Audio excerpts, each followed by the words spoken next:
So I'll just do a very quick hello and welcome. Thank you to everybody for joining us.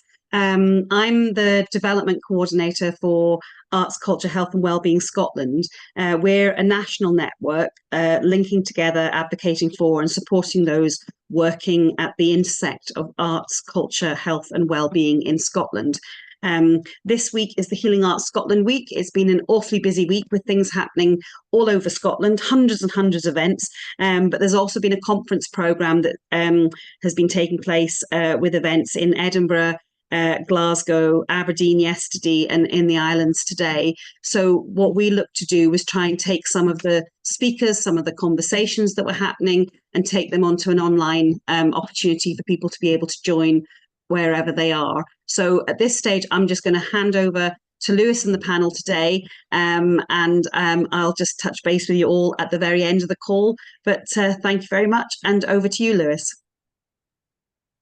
Very much. Good afternoon, folks. Fiskamara Huruduna, for those on the West Coast. Really excited to be sharing today's conversation. My name is Lewis Hou. I'm Director of Science Ceilidh, and I will be explaining a little bit more about some of the work we do and why this is such an important question in terms of supporting healthy island communities. Difficult to say. I think we've got an incredible panel who are going to be sharing some reflections, some practice of this type of work, and we've got plenty of time for discussion as well. And so we do very much encourage your questions. We're going to be using something called Mentimeter a little bit later, but you can also add, of course, questions into the Zoom chat. And also to acknowledge that we are being live streamed currently in the Mairi in Shetland. And so for those of you who might be watching us from afar, apologies for, it's always weird looking at a Zoom call probably on a big screen. But again, very much welcome your questions and your reflections as well. And so hopefully we will be showing you a QR code so you can use your phones to be able to add your thoughts in that way. Or if someone's in a laptop, then you can potentially type in some questions that way. So we'd love to hear from you for those of you who are joining us online. Let's see. So just to set the scene a wee bit. So the topic of today, nurturing healthy island communities through culture, something that has been feels particularly important now more than ever, but it has always been incredibly, yeah, I think relevant. And our panel, we have a range of different perspectives. We have Kathryn Gordon from Shetland Arts, we have Meghan McEwen from NHS Orkney, and we have Mairi Morrison and Jess Woods, who are connected to the Uist or the North Uist Historical Society, speaking about their projects. And so what we'll have very shortly, after I set a bit more of a scene, is we'll ask each of the speakers to talk for about 10 minutes, just to give you some examples of the work that's happening on the different isles, some reflections, and then from then on we'll take questions and go into kind of a more open discussion from that perspective onwards.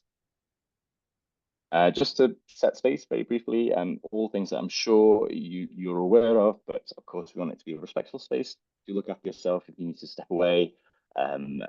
Please do, like goes on just a call, or those of you in the middle as well. If there are ways that we can make this more accessible, please do let us know in the chat. I'll try and slow down my speech as well. You can tell I've had my second coffee. And then if you do have any questions, any tech issues, again, you can put that into the chat. And especially when we get to the discussion, we're going to take as many questions as we can. And that's one of the reasons why we'll use the Mentimeter. It will kind of give you a moment to reflect. So of course, please do keep putting questions in the chat as well. But hopefully that way we'll try and prioritize questions. And I think both, I'm sure the panel will agree, and Nancy, that this is, now there's only so much we can discuss in an hour and 15. So hopefully this is the start of some conversations and connections as well. And I'm sure we'll capture those questions and reflections, and hopefully have avenues and obviously share contact details to keep this conversation going as much as possible. So we'll try and make sure that we're kind of sharing time as we can. And then finally, this is being recorded and it will be shared as part of the Healing Arts Scotland kind of website, and Arts, Culture, Health and Wellbeing in Scotland as well as with Community Knowledge Matters, which is another wider network, which I'll explain a bit more about shortly. But again, if you prefer to turn your camera off, for those of you joining us online, so you're not in the recording, that is absolutely fine as well. Amazing. So very briefly, who are we at Science Ceilidh? This is a topic close to our heart. I set up Science Ceilidh back as a project in 2014. And one of our founding members is from Orkney, from Shetland. And so we've always had a big link. My background was originally in neuroscience, but also fiddle for my sins. And one of the beginning programs was around being interdisciplinary and exploring how traditional music and dance can help us explore research. And the best thing about traditional music and dance is it's a very participatory approach. Everyone's welcome to do a piece in a turn and to share. And so we took it quite literally to begin with, and we were writing dances with researchers and community members in Orkney and Shetland and on the Western Isles in particular. So everything from the Orcadian strip, the helix, which explored DNA and developing resources, and all the way to the dashing white blood cell, or the Aurora whirl, and the Mairi dancers, which explore the Northern Lights as well. So I'm not going to talk about this today, but if you're interested, that's all on the website. But we now take the kind of Gaelic meaning of Ceilidh much more rather than literal dance, and it's about bringing people together. And so our work, we have a few different network programs, and we really basically, in summary, support cultural and knowledge democracy across Scotland. And I won't go into too much more depth about this, but I kind of wanted to bring 3 provocations to kind of help me frame this conversation. So the first one, and this really links to our work in the cultural and wellbeing sector in general, and this is work that's been funded through the National Lotteries Fund and working with the Scottish Libraries and Information Council. In the last few years, we've been working on really focusing on rising social inequalities and what is the role that culture can play to challenge and social inequalities and support inclusive practice and support well-being and mental health in communities. And a big part of the advocacy of the work that we do is how can we work increasingly cross-sector. So of course we do work a lot with researchers. We work very much as community. We support youth work across Scotland in different guises. We support librarians, and what we recognise is that there's this incredible appetite of culture as not just a tool, but an intrinsic way of a right to actually support cultural well-being. But very often there wasn't that conversation between different sectors, and arts and culture and creativity is much more than just what we might define as the creative industries. Though, of course, the creative industries is a really important part of that. And so I won't go into too much detail about this, but one of my quite big piece of work we've done over a few years is a Tackling Social Inequalities in Culture and Wellbeing report. This was done cross-sectorally, but particularly with libraries, third sector, arts and culture, and some other representatives as well, research as well. And we came up with 5 different recommendations. And so I think the key one, which I really want to draw in, is in each sector there's a different language, there's a different way of working, and this is one of the biggest barriers we feel like there can be in this type of work.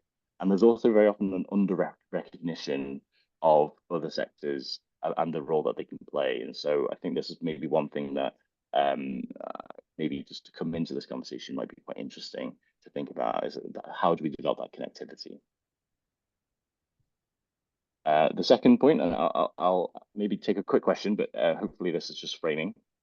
So the second big piece of work that we do is around lived experience and how can communities lead research around culture and well-being in particular. And so traditionally research happens because an institution or a researcher has an idea, and then very often they find communities, sometimes at best it's collaborative and it's very much co-production. At worst, it can feel very extractive, finding communities to work on. And so with the British Science Association, we at Science Ceilidh developed a funding scheme called the Ideas Fund, and also we have a climate change fund. And the idea is to flip that model. And so the question became, how could we fund communities directly to lead research that's relevant to them? We would still partner with them, with the researcher, but most importantly, the funding went directly to the community partners. And so for us, it's about how can community research partnerships be more equitable? How can it be led by communities? And so across the last 3 or 4 years, we support about 35 different projects that are community-led and funded across the Highlands and Islands, about £1.5 million worth of community investment, so not insignificant in terms of the funding. And that's particularly relevant because some of the projects are represented here today as well. So we have Comann Uist, who are one of our funded projects from the Ideas Fund, and so they'll be talking a little bit more about their work as well. But of course, we do have other projects in Orkney and Shetland, and of course, one of the funded projects historically was with the Scottish Ballet and Orkney MS Society, for example. And so I think that's one of the reasons why there was a connection with this call in particular. But there's Open Project Shetland, which is a youth-led research program around inclusion and around safe spaces and drug and alcohol use. And there was the Trustee Development Trust project, the North Isles Wellbeing project, which if you're interested in, I'll put some links into the chat too. Finally, just to kind of maybe round off a bit of framing, one thing that we really recognize is that it's not just about projects. And this is really pertinent around cultural wellbeing in general. There is a wider infrastructure that's needed to change to support this type of lived experience-led research to better influence policy, practice, and systems as well. And so to tackle the kind of more infrastructure element, we have a wider network, which is Community Knowledge Matters. And this is a network that's open to everyone. We have monthly meetings to bring community members with practitioners, researchers, but very much centered around what needs do communities have themselves. I'm not going to talk through this whole slide, but we're trialing a whole bunch of new different ideas, from things like ethics processes that are led by communities rather than by researchers. We are commissioning, we commissioned a co-priority survey, which we just closed at the beginning of summer. And so again, this is the question around how can communities set the priorities of research and how they want to be engaged with around research, around mental health as well. And for this one, we had over 150 responses. We're just through the process. It was a co-developed survey. And so we have community researchers who are going to be helping us analyze this data. And this data is going to be open source as well. So if you're interested in any of these kind of elements and connecting, you're very welcome to join the network. But hopefully that, I think for me, I think most people on this call are probably here because you believe in the power of culture to support well-being. And I feel like one of the big pieces is how do we collate that evidence in a way that is meaningful, that is not tokenistic, and a way that can actually shape policy and, of course, budgets and funding as well. And so I think maybe just to summarize where we're coming from that angle is how do we advocate and build that collective advocacy between different community organizations and partners cross-sectorally to be able to make that case. So, okay, that was useful. If there are questions, please do put them into the chat. I'm going to encourage Natalia, who's a colleague of mine, to put some links in there as well. But now I'm going to go to our first spotlight. And so we have Kathryn Gordon from Shetland Arts. I'm going to turn off who's going to share some of the work they're doing in Shetland. Hello, I'm Kathryn Gordon. I'm Creative Project Manager at Shetland Arts. As a resident of Shetland who's lived here most of my life, I would wholeheartedly say that I believe that Shetland integrates culture for healthy communities really rather well. During the winter months, there are fire festivals bringing people together of mixed ages to create populist acts, which often incorporate dance, music, and performance. Although these are great and provide multi-generational cultural activity, they're often something that community members need to be invited into, which itself can also create isolation. And in the summertime, local shows celebrate communities' creative endeavours. When thinking about what makes a healthy community, human connection plays a big part, which can be nurtured through cultural activities. Growing up here, I always felt creativity was encouraged, whether this be through music provision, festivals, or attending dance classes. I also have to say that reflecting upon this, it's been the regular activity that has had the most lasting impact on me. Not that visiting activity has not been beneficial, but the regularity of developing an art form and a community through it has been what has allowed me to excel the most. Looking at the sense of community through culture in Shetland, we must celebrate what we do well, but also must recognise that people may have varying opinions about this. Although there are so many cases where people in the community have found their groupings or their creative practice, there are also many an instance of isolation and loneliness. Many activities can be inaccessible by public transport, location, or timings. There is provision, and that requires space to happen. There are a magnitude of sports centres and community halls around the Isles. I use my local hall twice a week, both for services that have really improved my well-being. Once to teach yoga, finding a community of like-minded people to connect with through movement, and once for Shetland's best toddler group. I'm sure we all say that about our own. This hall has something on every night of the week.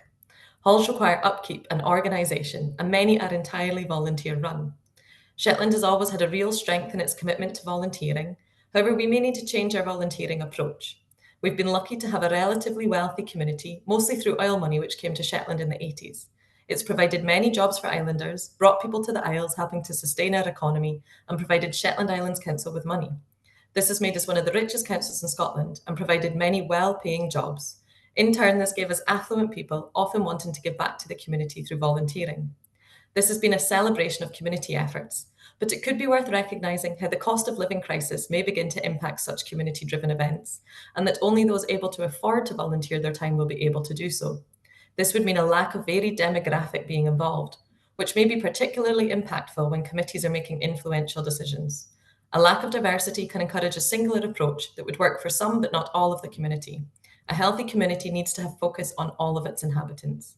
This isn't to negate the brilliance of Shetland community and how it pulls together to achieve really fantastic events, many of which have been made possible because of us islanders giving things a go and being efficient and active members in the communities that we live in. My dad always tells me that islanders are jack of all trades, as it's essential to creatively make best use of what we've got. Of course, times have changed. Enter Amazon Prime that, yes, even works to the Isles, but there's skill sets and an approach to lending a hand to things that have been passed down through generations. There are many communities across Shetland that have community-run infrastructure supporting healthy communities through culture. But how do we ensure that this provision is across the Isles, particularly so when many communities may be or feel far apart? How do we develop this and open this wider, ensuring that all work is inclusive and accessible? And in particular, how do we ensure its continuation? This may be when organisations can step in, providing transparency to employment and ensuring fair work conditions. They can also provide development opportunities to freelancers and staff and provide opportunities for connection and collaboration.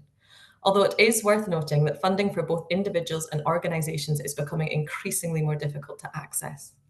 In an attempt to make Shetland Arts more resilient, we changed our model to having a focus on social outcomes. So instead of being focused on art form, we are having a focus of the impact of the product to its community. These outcomes are improved quality of life through greater access to creative and social experiences, improved opportunities through the development of new skills, improved confidence to contribute positively through greater opportunities for self-expression and community involvement, improved feeling of inclusion and equality through an appreciation of a diversity of culture and lifestyles, improved mental and physical health through more active involvement in creative and social experiences, and finally, improved community resilience through a more diverse creative economy. Our social outcomes are mapped against local and national policies, including the Shetland Partnership Plan, the National Islands Plan, Scottish Government Cultural Strategy, the Curriculum for Excellence, and strategies from key funders such as Creative Scotland and Shetland Charitable Trust. In Scottish Islands, we also need to recognise that living so rurally, our access to some of the things that make a healthy community or distance to them may be varied to the norm. Travel is costly and often unreliable. I recently had to explain to a colleague the term slow travel, as they were baffled by this popular term. What we would really love for accessing essential needs on the mainland is fast, reliable travel.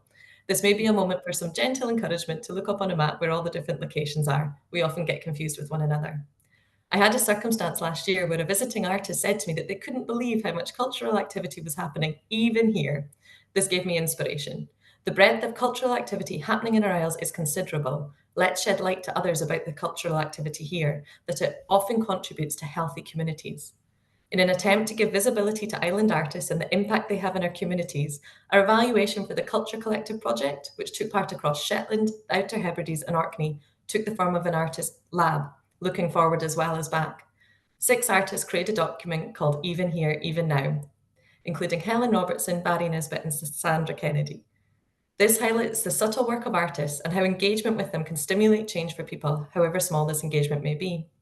It says, in challenging times, artists require support, and it is crucial to recognise the impact of island arts.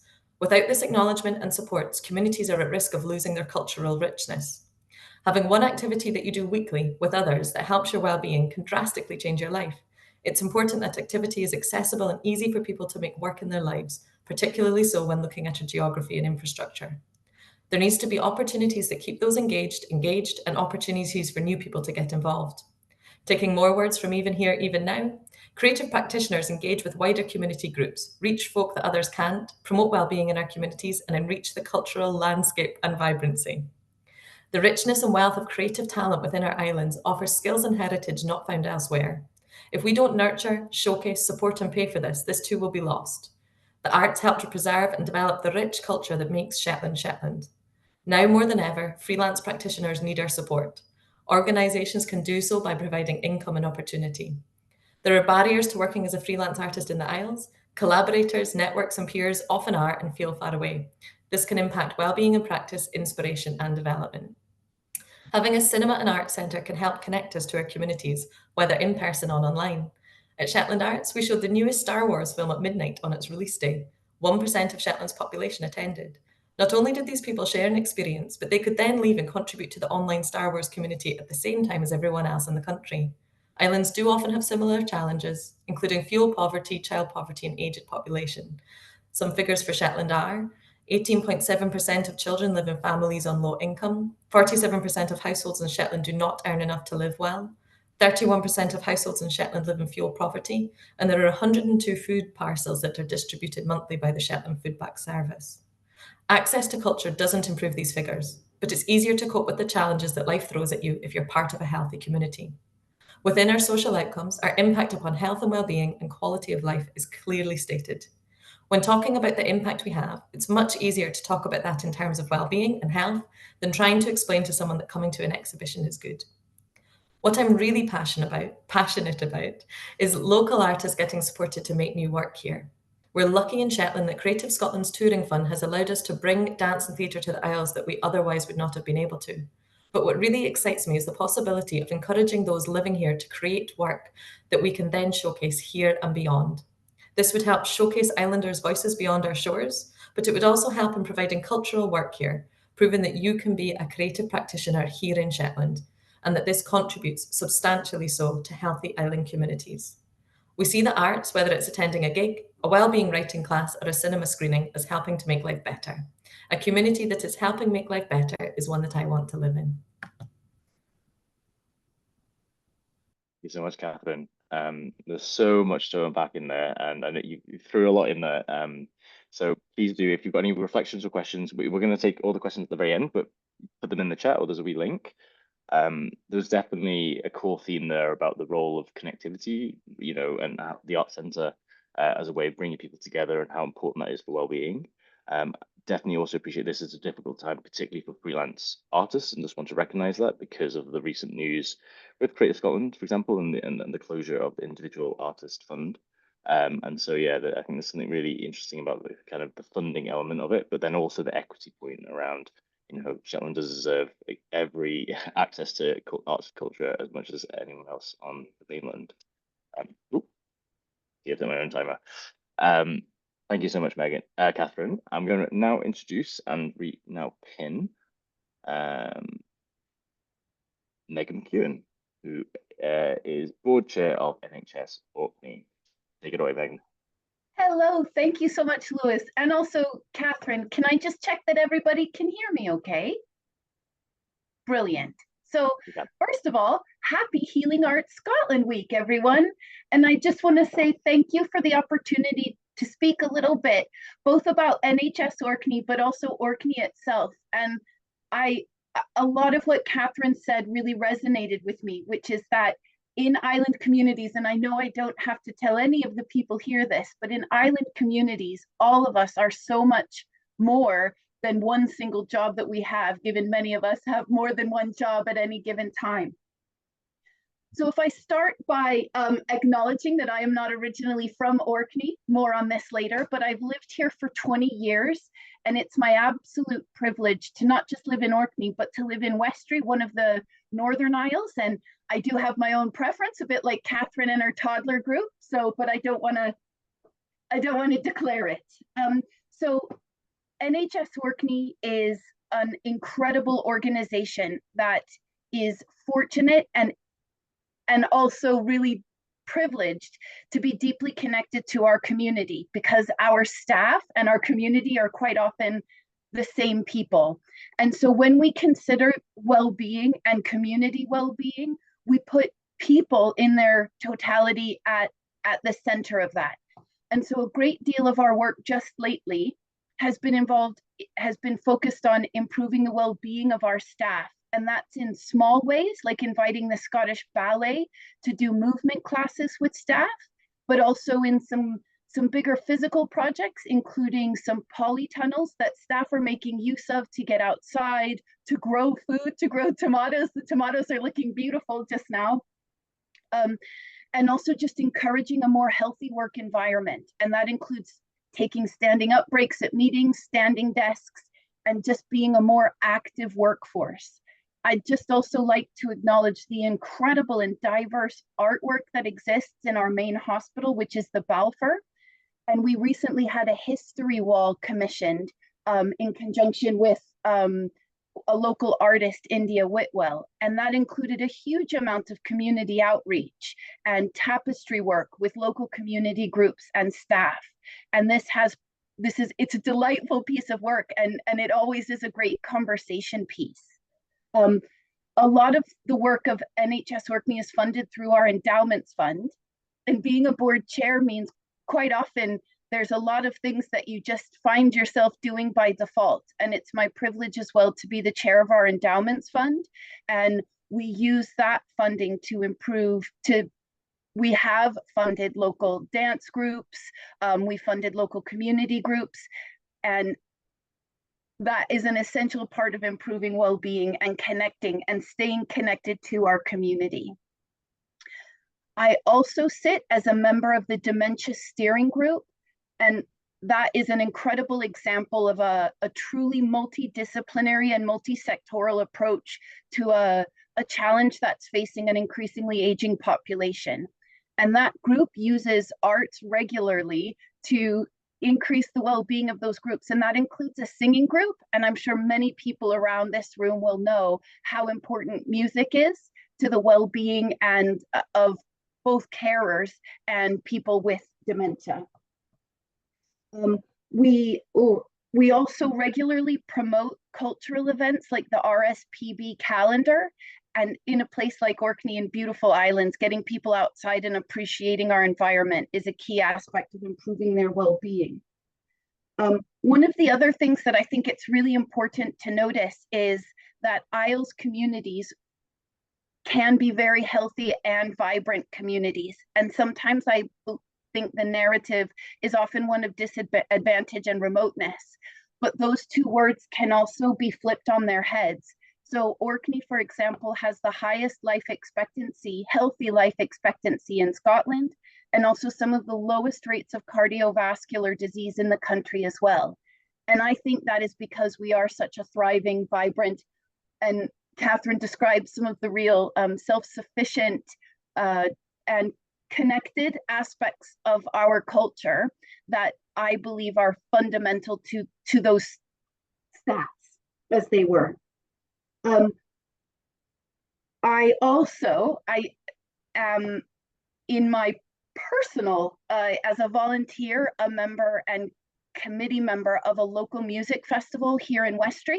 And so I just want to speak a little bit about that, because we are committed to bringing music, traditional folk music, to one of these remote islands. And that involves both ticketed and free events to address some of those issues of access and disadvantage that Kathryn describes. And it's every other year, and we invite incredibly diverse. I'm always amazed at who agrees to come.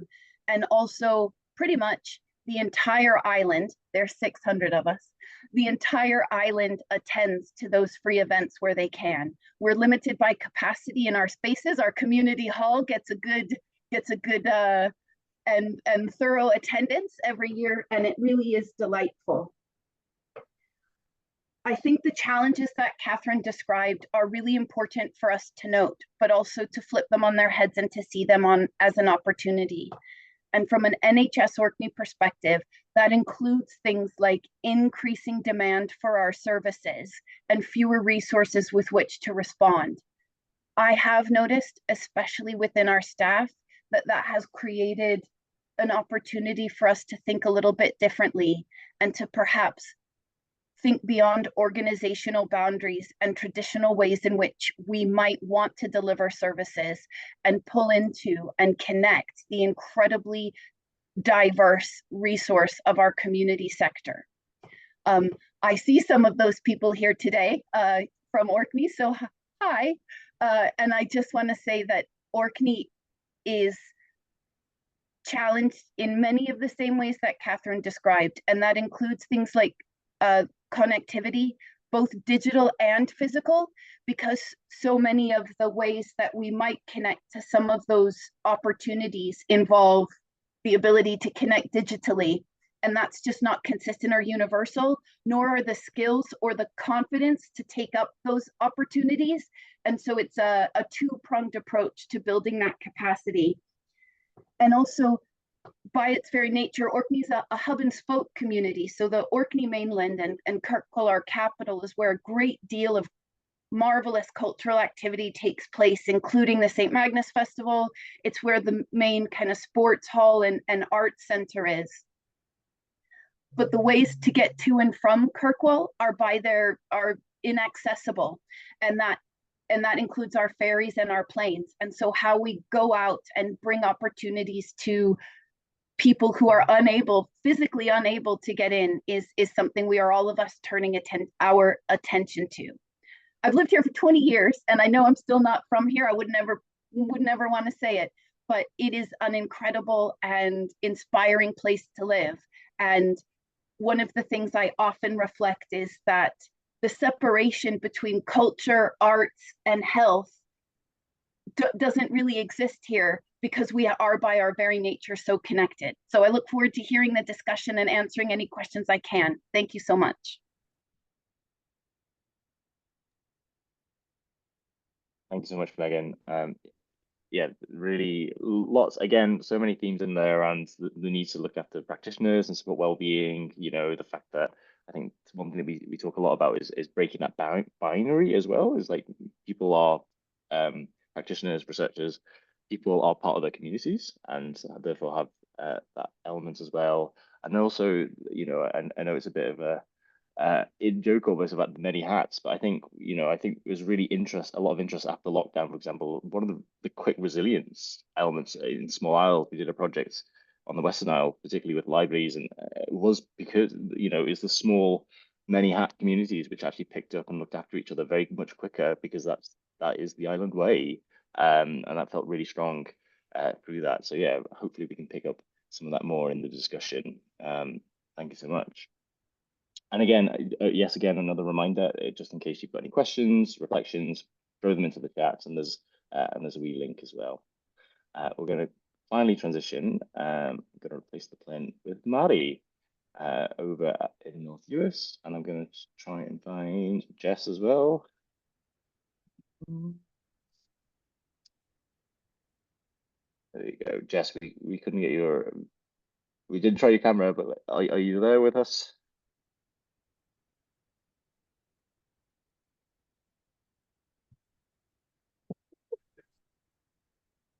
Sorry, I'm there. I'm just working on the slides, because I'll be sharing the slides. Mairi and I are going to be doing some slides to accompany our talk. So I'll just I'll go on mute and I'll cover the camera, because I'll just be, for the first couple of slides, Mairi will be introducing the project. But if you could let me know when you see the slides, though, so I know it's worked. I will do that. Mairi, if you want to take it away, maybe introduce yourselves, and then yeah, I'll let you know as soon as the slides are up. Well, I'm Mairi, and I've retired to North Uist, where my father came from, but like others, I've not been a long-term resident here, although I was brought up very securely at a time when doctors from the islands weren't popular on the mainland, vis-a-vis private patients before the National Health Service came in. So in fact, I grew up near Manchester in a wee town where there were 6 Gaelic speaking doctors, and that was our community. So our project, Eire Estund, was devised really following on from some very complicated studies we did during COVID into what helped people of all ages get through the lockdown and what resources they used to help themselves. And the flavour of the last 2 speakers comes through completely in terms of what we found out.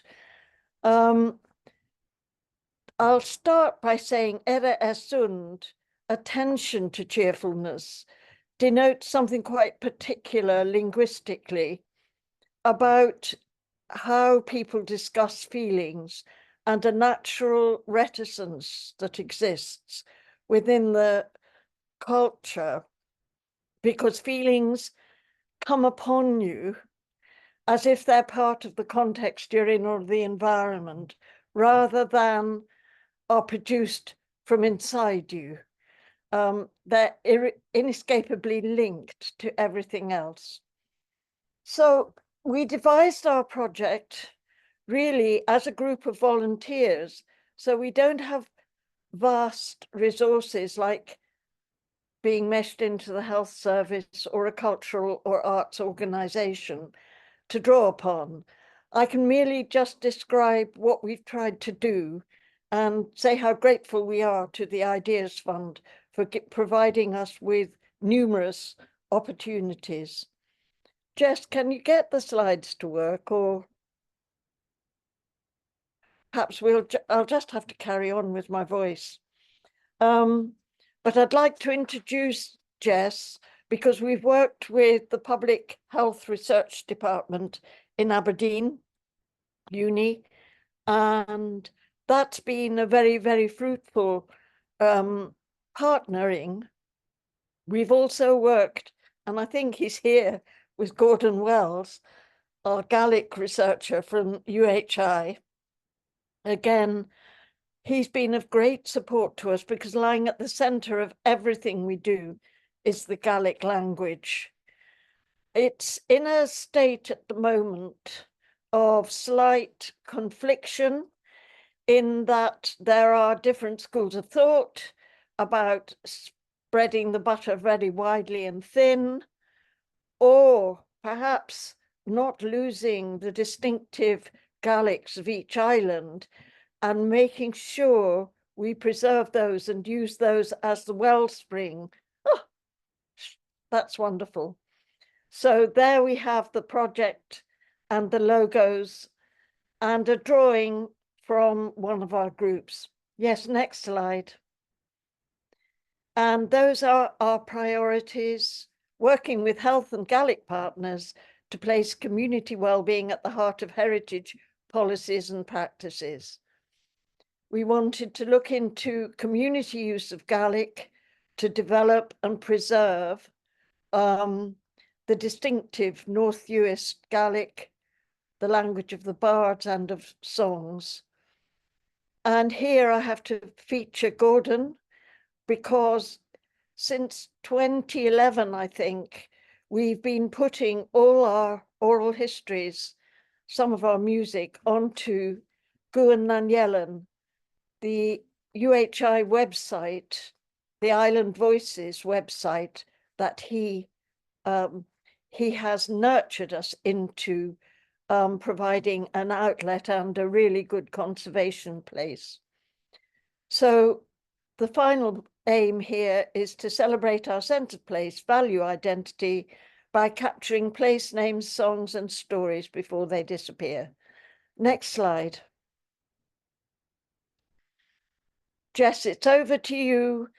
Thank you, Jess, for working so brilliantly with us, guiding us, leading us. And would you like to reflect on the first stage of the project?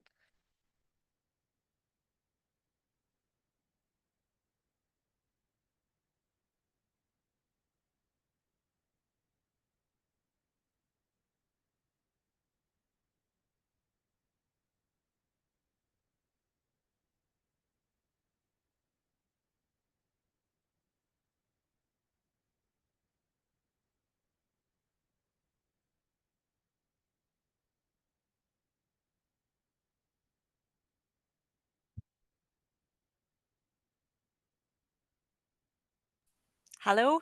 Sorry, I'm having a lot of connection issues today. I'm so sorry. I think I'll maybe stop sharing screen because I think that's maybe not helping with my bandwidth. Maybe, obviously, that is a part of island life. I think sometimes is bandwidth. So I think it's an example of some of the challenges we have up on the islands.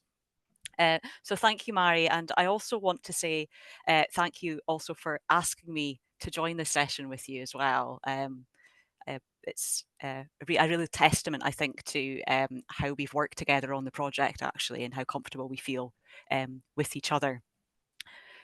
So before I provide an overview of sort of my role on the Wellbeing project, it's probably worthwhile, unless you've seen the chat already, I'll sort of introduce myself. So I'm a PhD student from Aberdeen, and I've been based on the Isle of Lewis in the Western Isles since 2020. The Isle of Lewis is one of the largest islands, the largest island that makes up the Western Isles. It's a few islands up from North Uist, so we're sort of neighbours, but yeah, with a few islands apart from each other. I've been working with Mairi and the Comann Eachdraidh, Uist and Tuath with their wellbeing activities through running workshops that share wellbeing evaluation ideas and concepts, and supported Mairi with and the society with the formation of a dedicated wellbeing group. And I've been working together with them since about January 2022. So I'm just going to provide some of my own reflections on the project and what I've learned and what insights as well I found really inspiring. So working with the community members as co-researchers was central to our work, and it was all about building trust. In many ways, I was also an apprentice in collaborative research methods as well. So it's been a great learning opportunity for myself and exposed me to new ways of working as a researcher. In phase 1 of the study, a lot of time was spent in the early stages for building relationships and building trust. In the first workshop, we explored definitions of wellbeing together, which invited discussions including considering other ways to describe wellbeing. As researchers, myself and my colleague Heather May Morgan, who's also from the University of Aberdeen, she came up to the workshop in North Uist. So we did it together, and we took part in these workshops as participants as well. And we all brought an object that was important to us, or something that encapsulated what wellbeing meant to us all. This allowed us to then share our stories together in a small, intimate group setting about our object. And often these were personal stories. This acted as an icebreaker, as well as for us. It was the first time that we'd all met each other as well. All our initial contact prior to this first workshop had all been through Zoom. So obviously it was really nice meeting each other in person for the first time, building relationships, and also ensuring that we started the work on an equitable footing as well through having that intimate workshop. We each saw our own unique contribution to the project, which set the tone for the work going forward. During the project, I've been struck by the role of cultural heritage in supporting community wellbeing, such as the importance of Gaelic language that Mairi has mentioned as well, especially when we talk about emotions being a pawn rather than something coming from within. And I think that's quite intrinsic. The local environment as well is interlinked as well with wellbeing, and the importance of Ceilidh gatherings, of that being together, which Lewis chatted about as well in his introduction. And that is very much part of the culture here. This was not only highlighted in our initial workshops together, but in the wider co-design community survey findings that we conducted in phase 1 of the project, which we developed and analysed together. Work of late has been led by the Wellbeing Group. So phase 2, the Wellbeing Group have taken the lead, which has been about looking at these findings from the Wellbeing survey and getting greater insight relating to cultural heritage and how this can be harnessed into wellbeing activities run at the school, the base for the Historical Society, which Mairi will discuss shortly. This includes the use, the running of Gaelic cafe, Gaelic lessons, heritage walks, and regular gatherings where a particular theme provides the focus of discussions. So, for example, one morning explored the local environment and discussions of belonging were uncovered that connected both locals and incomers together through a sense of pride in a North Uist collective identity, which contributes to both individual and community well-being. These types of unimposing interventions that consider local context can uncover insights that can only come from working with communities and in many ways being led by them. And Mairi will provide her own reflections on these shortly. These insights contrast with much of the research in wellbeing that's still very much dominated by biomedical models that give primacy to the individual rather than focusing on local communities and how through their own cultural activities that involve community participation and shared rituals, these can also support both individual and collective senses of wellbeing. The methodology of collaborative research has been challenging at times, I have to admit, and it has required adjustment to make sure we get things right. This came out very early on in our workshops where we were sharing some wellbeing materials to potentially use for our co-design community wellbeing survey. And we received very strong emotive responses, which were not necessarily positive from one of our wellbeing co-researchers. Despite these hiccups, which in research always makes for interesting findings, the collaborative work has been greatly rewarding and enriched the work, again grounded in a sense of mutual respect and understanding and ensuring that community voices are heard. It's also been great to work with Gordon, who's here today as well from UHI, who has not only been the Gaelic researcher on the project, but he's also been a member of the Wellbeing Group and a valued participant within these workshops.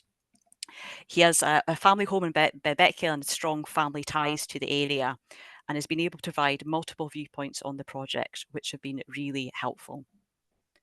So I'll just pass you on now to Mairi, who will discuss phase 2 of the project and what the Wellbeing Group have been up to in this stage. To jump in briefly, just 2 minutes left, Mairi, if that's okay.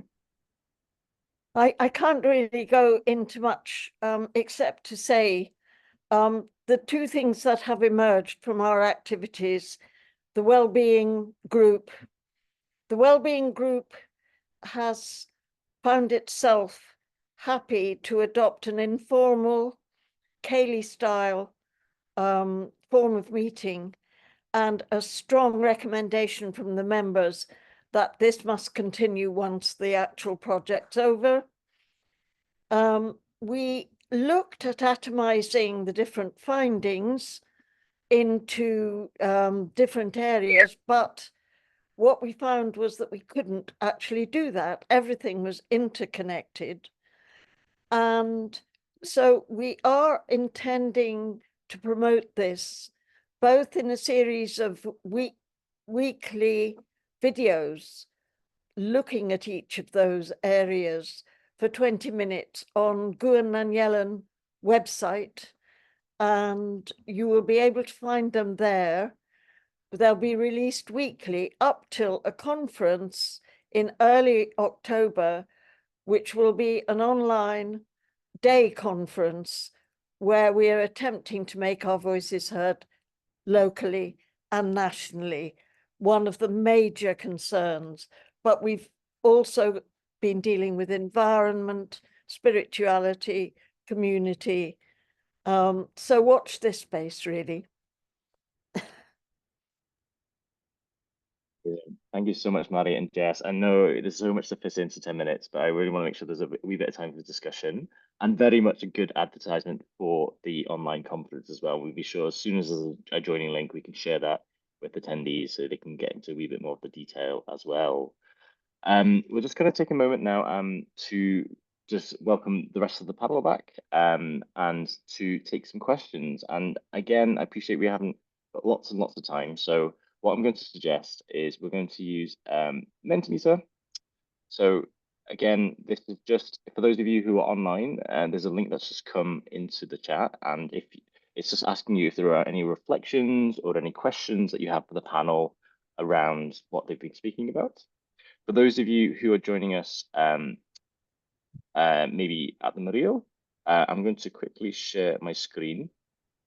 And there's a QR code over here. And again, there's no pressure to do this, but if you would like to join in and it's easier, you can take out your phones and scan that QR code, and that should let you into the to be able to, you don't need to download anything. It will just open up a browser, and you should be able to write a question or a reflection in there.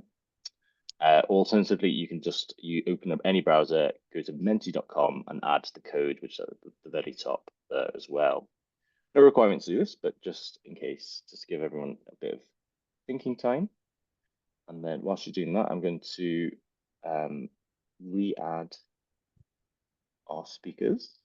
You can find them in the in the massive list. With Kathryn.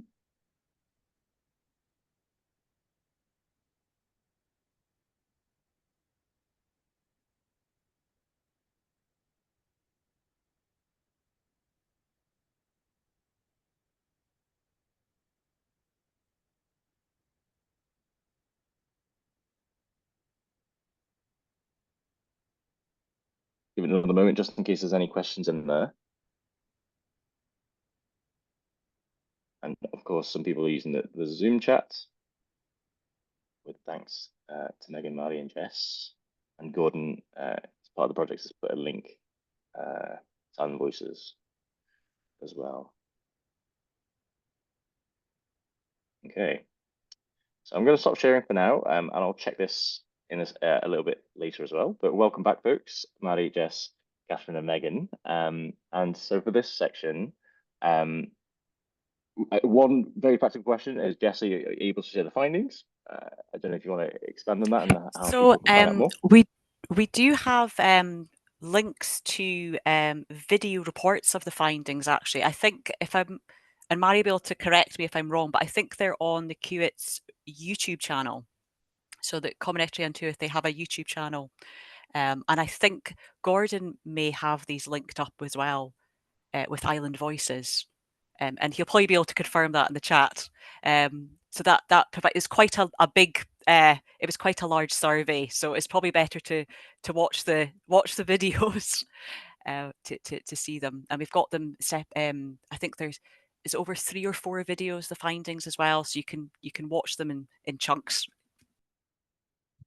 Yes, I think Gordon's put things up in the chat about how to access those. Jess. Now, my question to all of you, and actually there's 2 questions that have come in through the Mentimeter, which is fantastic. The first one is actually exactly the same question that I wanted to start us off with. Now, I think it was particularly Meghan, but I think all of you have the theme that, I think very often when we talk about mental health, healthy islands and the Isles, remote, rural, whichever language people would like to prefer to use, it's very often in a deficit model. What are the challenges around this? And I kind of wanted to come to the panel to talk about, well, actually, how do we flip this on its head? And what can mainland Scotland or other parts of the world, we've got people from Malta and from Wales joining us on the call, learn from the islands about culture? Well, where are the islands leading? And perhaps, sorry to put you on the spot, Kathryn, but I'll go with the kind of same order. So Kathryn, I'll come to you first, and then Meghan, and then Mairi and Jess, if you've got thoughts. What do you think the islands can teach the rest of the world about health and culture? My initial reaction is we have a RSPB walk happening for Mairi soon. And every time I've gone to any of their brilliant practices that they do in Shetland, they always say about slowing down and spending more time in what you're doing.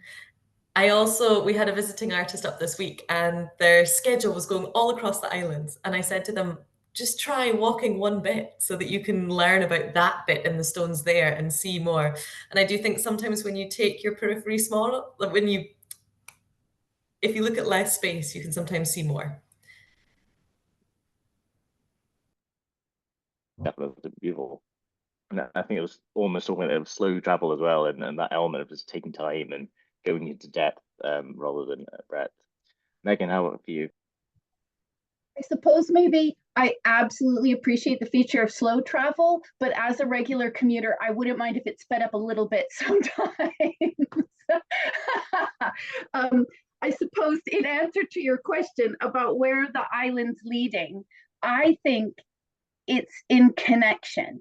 So, and it goes to what Kathryn said, but we are connected to our place and to each other in ways that are inescapable. And I think as soon as you stop seeing connection as optional, you know, connection to your neighbors as optional, but just as a fundamental reality of our way of life, I think that embeds well-being. I feel seen and known by my neighbors. Now, sometimes that might be a little bit uncomfortable, but it just is. And it means that, as you said, Lewis, in times of both collective struggle and not well-being, we're aware, we know, and whilst that sometimes that can feel a bit like gossip, I actually believe it's how small and remote communities show care and attention to one another. So I would say it is in that connection, both to one another, but also to our place. And that's the cultural aspect of it. So there are such strong traditions of all sorts of cultural activities in Orkney. And that includes music, it includes the visual arts, it includes things like baking and cooking and all of that, industrial shows, all of that, our agriculture, all of that connection, I think is fundamental, and how we have maintained that well-being in our community. So I think it's connection. Thank you. Sorry, I might have rubbed something in my eye, so I'm not. It's a great answer, but I'm not crying at you. And I'll turn my camera off so I can sort that out shortly. But and then Mairi and Jess, what about for you? Where are the islands leading the rest of Scotland and the world in health culture? Well, I think, can you hear me? Am I still online?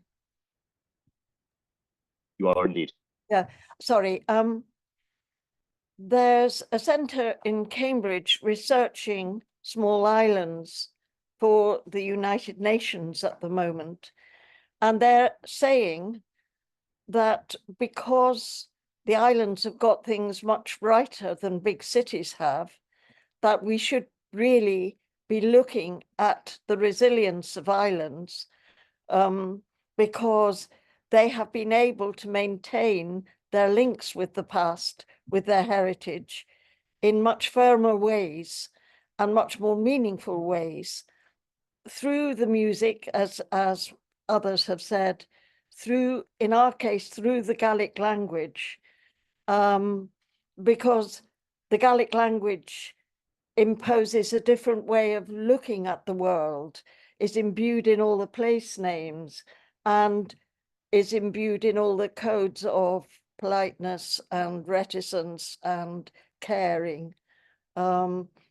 So I think we lead the world in many ways, probably, our island communities. So, Mairi, how is yourself, Jess? I don't really know if I can add much. I think Meghan, I think everyone, all the panelists have really kind of covered it. When we think about identities, I suppose, and resilience of islands as well, and I touched on it when I was mentioning about islanders, newcomers feeling connections as well. So although there is this strong heritage and links to past on the islands, I don't feel that it means that it's not open to newcomers as well. There's an inclusivity on the islands, which allows for a collective sense of identity. So I think in some ways and in some respects, the islands potentially are more open to newcomers and building communities together. Thanks, Jess. Seeing a lot of nods and connections in the chat there and agreement. The second question, and before we still got a wee bit of time left, I'm going to group a few questions together. So there's a question around, I think all the ideas are coming together. How can all the positive evaluation work and research on arts and wellbeing be best changed into long-term funding? And there's both been a comment specifically, both in the chat, you know, again, acknowledging the change of the funding landscape and how that will affect freelance artists in particular from Creative Scotland. And I know Arts, Culture, Health and Wellbeing, for example, have just put on a pledge, which is the Campaign for Arts, to reverse that decision. So yeah, I think there's something there about that kind of wider sense of, you know, what can we learn And how do we pull that together, do you think, the best way to be able to advocate for that kind of longer term, more sustainable action? Because I think probably again fair to say that very often this happens despite funding, and it isn't necessarily very sustainable as a practice. Kathryn, are you okay to kick us off again? So. Yes. Can you just, so you're just asking, yeah. Yeah, I can read the question. I apologize. I always put so I get the question is around how can we take the learning, the evidence. So, for example, you took, which I'm not talking about the social impact, and using that to advocate for more kind of sustainable funding for artists, for the arts centres, for the kind of community in general. I think funding is such a difficult topic at the moment, and was even before last week's announcement. I think that the impact that it would have in such rural communities is amplified, because it might just be individuals or singular art centres. There's not other people that you can fall back on. And I touched on it briefly in my talk, just saying about how you might feel isolated from other people and that development, and actually more funding is required for us to connect with one another across the islands. A big part of us advocating for artists was providing them paid opportunity to create something that could advocate for themselves, so that it's the voice of artists coming across. And that's really why Even Here, Even Now got created. And do have a look at it, because there's a lot in there that really advocates for the power of the arts in Shetland and across the islands. Sorry, I shouldn't have said in Shetland at all, because it was artists from Orkney and the Outer Hebrides and Shetland. But yes, so it's really trying to advocate and put that out there and shout about the power and the brilliant artists that are in our island communities. Kathryn, and Kathryn's put a link to that in the chat. If you can find it, but we can email that out as well. How about for yourself, Meghan? Thank you. I suppose I can't help but speak very much from a kind of NHS and public sector perspective. And that, I think, is a different type of challenge for us than it might be for the third sector and individual arts providers. And so from that perspective, it's going to have to be us loosening our grip on our attachment to bureaucracy. I see that as being fundamental to unlocking more sustainable solutions, and also not allowing perfection to get in the way of progress. I think, speaking for myself, I really like knowing exactly what the lay of the land is before I take any action in a professional context. And sometimes in situations that are as fraught and where resources is limited as they're going to be, and they already are, it means we just have to do the best we can, and sometimes that's just going to be good enough. I also think the other thing is that using that research more often, so shouting often and loudly about the same things, and using that in all of the spaces, because as I described, you're never just one thing in an island setting, and using that research and that knowledge as often as possible to ensure that resources are going to the communities that need them to deliver the most impactful sort of well-being and connective activities that they can. Definitely some votes of agreement in the chat there as well. The minimum viable bureaucracy. I really like that MVB approach, or maybe an acronym is bureaucracy. So I take that back. Mairi, how about you? So how do you feel like this should be shaping funding? I think, as has been mentioned before, there needs to be recognition of how expensive bringing people who are isolated in. That's a major finding from ours, that we've had to go to all kinds of lengths as a small voluntary group to get people to come in. Those who need it most and want to come most often have very little transport themselves. It's more complicated than that. We are hoping to engage with our local health services. It's a small beginning, but I think we need more joined up thinking. There are various groups running different activities, and somehow that needs to be managed so that we're not competing against each other and working in isolation. And the third thing I think that is really important, we're in the middle of a long chain of islands, and traditionally the money goes to the top and bottom of the long island chain. And the assumption is that because we're in the middle, that both ends cover us, but they don't because of distance, travel, the things that have been mentioned, ferries, the extra cost of bringing people to the island as well, the huge costs. So the implications with the reduction of funding means we have to have grassroots resilience. We have to grow our own, appreciate the assets that are here, but also get the government to relinquish its hold on centralised funding, one size fits all, and actually spread a bit of that out and let the islands decide what they want to do. I think there have been conversations across the islands, but we don't know in our society what those have been. You know, we're not meshed into those conversations. So it's lovely to meet with Shetland and Orkney. And I've so enjoyed, and Jess too, I think, that collaborative feel about today. Thank you.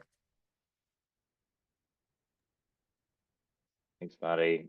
Jess, is there anything you want to add to that? I'll add quickly, and then I'm afraid I'm going to have to run off to pick up the children from school. It's just No one of bother. those things. So I think Mairi, Meghan and Kathryn have talked about, well, certainly Mairi at the end about the infrastructure here, and I think that has to be considered as well, just accessibility sometimes. What may work in more urban settings isn't always possible here because of the infrastructure. So for example, when things are being run, you've got to think about putting on buses to make sure that people are able to attend activities and things like that. So sometimes these aren't always factored in when considering funding for island projects. It's little, you know, these little things or just things that cost more. I think Mairi as well touched on it about because of funding issues as well and restraints, there maybe needs to be more of a joined up thinking approach with all the community groups pulling together in the various islands as well. And that could be quite interesting to do more collaborative work across community groups. Those were sort of the main things I wanted to say before I had to disappear. But thank you so much. This has been a fantastic panel, and thank you again to Mairi for inviting me, and hopefully catch up with you all soon. Thanks so much, Jess, and yeah, all the best to the family. Well, we've got a couple more minutes left, so don't run away for those of you who can't stay, unless you have to also pick up. But I guess my last question to go around is kind of a final reflection. So there has been another question about collaboration and actually what next. So actually what Jess was saying really brings that forward. So yeah, I'm just going to come back to everyone once more for what do you think should happen next? What would you like to see happen next that can bring this kind of collaborative piece and keep this conversation going? And also, how can people get in touch with you? Maybe that's the two-part question. I'm going to start with Meghan this time. I feel like that's a fair way of going. On you go. Thank you. I guess like everybody else, my mind is going kind of 1,000 miles an hour. I think we need to facilitate effective collaboration. That means that we need to really put ourselves in one another's shoes more. We need to understand each other's worlds, and that means the limitations and unique features of each of the realities that we're bringing to any collaborative project, and then playing to each other's strengths. Because one of the things that can, I believe, stall collaboration is because something is everybody's job, it can sometimes become nobody's job. And so I really think clear understanding about what one another is bringing to each project, each community, and those interactions would really enable then the sort of, oh, okay, you're bringing the flour, I'll bring the butter, and I'll bring the sugar, and we're going to make a crumble. Just going back to what Jess says, I'm making a crumble for pudding tonight. So that's the recipes in my head. So just being really clear about what one another brings, and also I think, what one another can't do. You know, that there are necessary rules and restrictions in certain areas, and just being really clear and upfront, I'm not able to do that. And I think specifically, again, from the public sector context, we're not very good about being upfront about what we can't do, because we are so used to feeling like we need to do everything. And so I think just a little bit more honesty and clarity would the collaboration that already exists, those great good connections, it would just be more efficient and effective. Thank you. I'm getting over hungry for afternoon tea. Kathryn. I like what you said there, Megan, about everybody's job is nobody's job. I've got young children, and the time that they're not looked after is when there's too many grown-ups around and we think someone else has got them. But I think my response would definitely be bringing people together at opportunities and finding the opportunities to bring people together. I think that's why we wanted to stream this panel from a reel, so that we have these people with a shared understanding, shared passion about trying to make things better to come together, so that we can have a discussion afterwards, so that it's really about sharing this and is not sitting in isolation and looking at it. And just adding to what you said, Megan, I think just approaching each other and our projects with openness and nurturing those that are involved as well. It's really important. Finally, Mairi, what would you like to see happen next?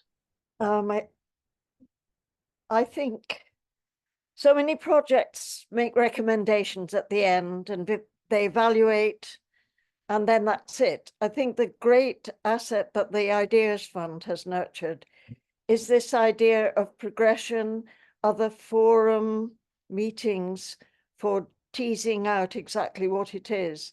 And the fact that perhaps from today, there's some way forward to maintain this collaboration, so that it's not a project that just finishes, but that we keep those, like a piece of tweed, keep threading different colors into it all the time. Useful visual for us to think to finish on, Mairi, as usual. We're going to round up here. We've just come to 1:15. We will be sending all the links and contact details, obviously from the panel. But yeah, can we just all collectively a massive thank you and morantang to Mairi, to Jess, to Kathryn, and to Megan for joining us for this conversation today. Thanks. I'll just jump in very quickly at the end.